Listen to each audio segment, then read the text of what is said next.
elke jaar schoongemaakt moet worden. Het water van het dak wordt verwarmd. En hoe wordt het dan gezuiverd? En hier opgeslagen. Ja, het is een stem gegraven om het water te verzamelen.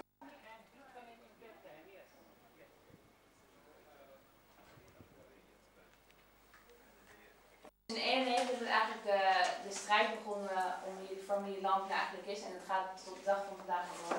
12 years in front of the military court and now 8 years in front of the Supreme and military court. 20 years altogether.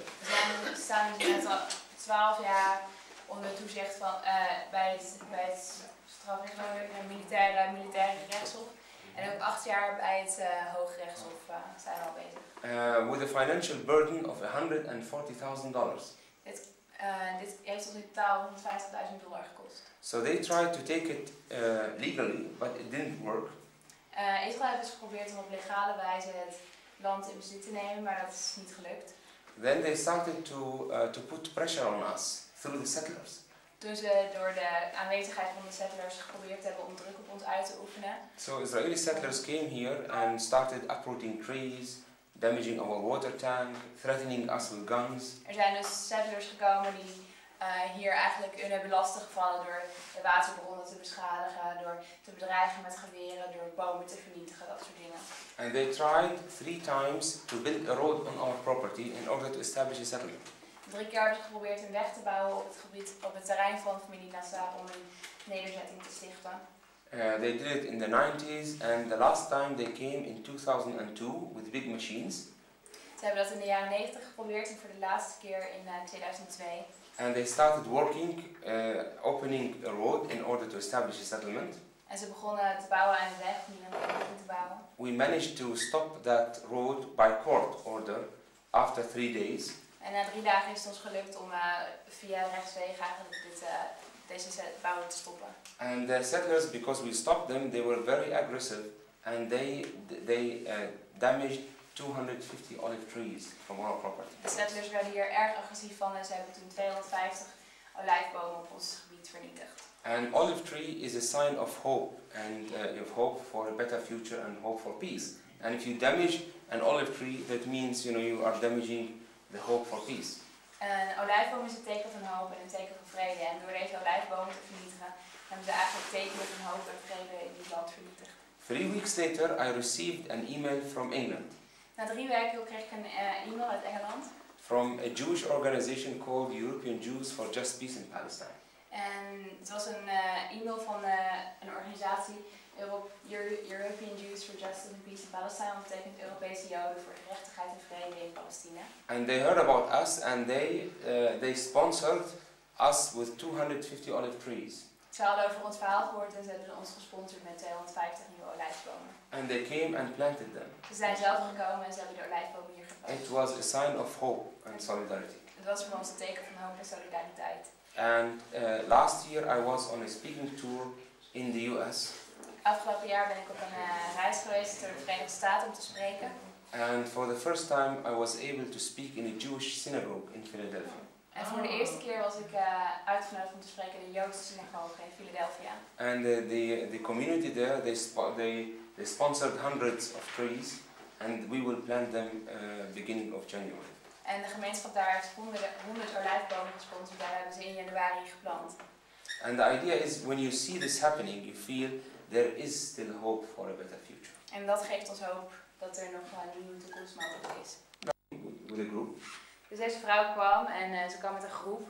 And I started telling them as an introduction about this place, and I mentioned that we have no facilities here, no water, no electricity and no building permit. En ik begon wat te vertellen over deze plek en ik vertelde dat we geen faciliteiten hebben hier wat betreft water, elektriciteit en bouwvergunningen. And she wanted to say something, I saw her, she was moving and she wanted to say something. En ik zag dat ze wilde zeggen. I thought now we will have a very hard discussion. En toen dacht ik, oh jee, nu gaat de discussie komen. But what she said, and it was a shock for everyone, she said, you have no running water here. Maar ze zei, en iedereen was geschokt, ze zei, heb jij geen water hier? But we have swimming pool in our settlement. En ze zei, wij hebben een zwembad in onze nederzetting. I'm living in the settlement since 9 years. Ik woon al 9 jaar in de nederzetting. And for the first time I realized that I have neighbors. En het is de eerste keer dat ik me ervan bewust word dat ik buren heb. She showed us her house from here. Ze liet ons haar huis zien vanaf hier. And she said, I see you every day. En ze zei, ik zie je elke dag. But until that day she did not recognize us as people. Maar tot die tijd dat ze ons niet herkent als buren. This woman came back with her husband. Deze vrouw kwam terug met haar echtgenoot. She wanted her husband to know that she met new friends En or ze new neighbors. wilde haar echtgenoot laten weten dat ze nieuwe buren en nieuwe vrienden had gemaakt. And one day before the New Year Jewish celebrations, the Jewish celebrations for the New Year. En een dag voordat de Joden het nieuwe jaar vierden. She came all the way walking down from the settlement. Kwam ze helemaal van het settlement naar beneden gelopen naar ons hier. In order to wish us Happy New Year. Om ons goed nieuwjaar te wensen. I don't want to say this is peace. Ik wil niet zeggen dat het vrede But is. this is the foundation for peace. Maar het is de grondbeginsel. When you start learning about the other as a human being. Als je de ander leert kennen als mens. When we start to respect each other as people. Als we leren elkaar te respecteren als mensen. And it's very difficult to change your enemy to be a friend. En het is erg moeilijk om je vijand een vriend te laten worden. But if you do it, but you have the strength to do it.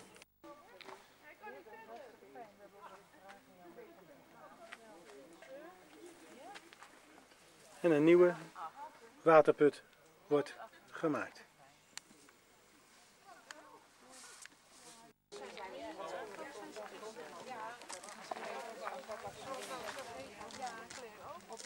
Ja.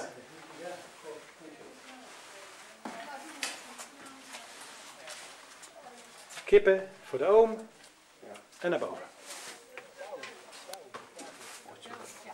Right. Ik dacht, die bril. 2 containers die illegaal daar nu vandaag zijn neergezet. En hier de tenten. 3 tenten voor gasten. Die hier dus illegaal staan volgens Israël. De ouders van kinderen van het zomerkamp kijken naar wat de kinderen als voorstelling geven. En de bedoeling is dat niet alleen zij het zien, maar juist ook de settlers aan de overkant.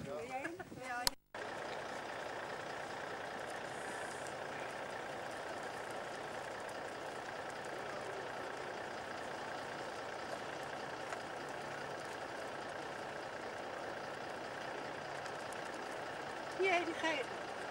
Toch van de leert. En onze schoondochter woont in huis. Maar dat was ook nog eerst zo. Ja, ik heb 4 dochters.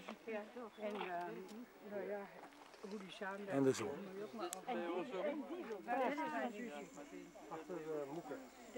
Over de velden van Efrata. Daar wonen jullie. Daar wonen we.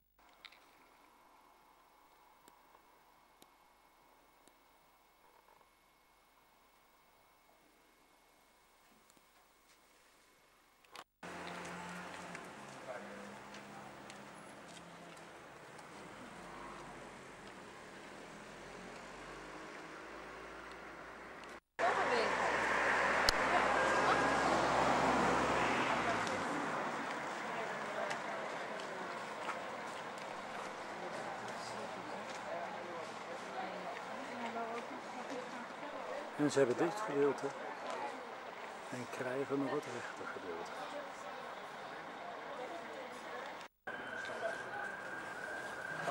De ingang is van de, laten we zeggen, 1600. Daarboven de boog is eigenlijk van de kruisvaarders. En daarboven is de oudste, die is van het jaar 600 zo ongeveer. Ook deze kerk is in het begin gebouwd door koningin Helena rond 400.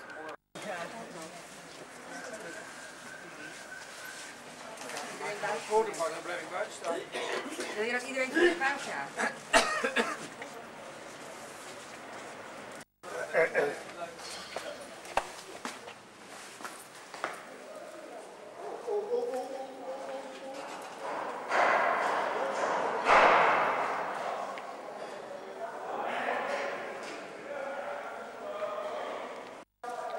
De vloer is 4e eeuws. De pilaren zijn 7e eeuw.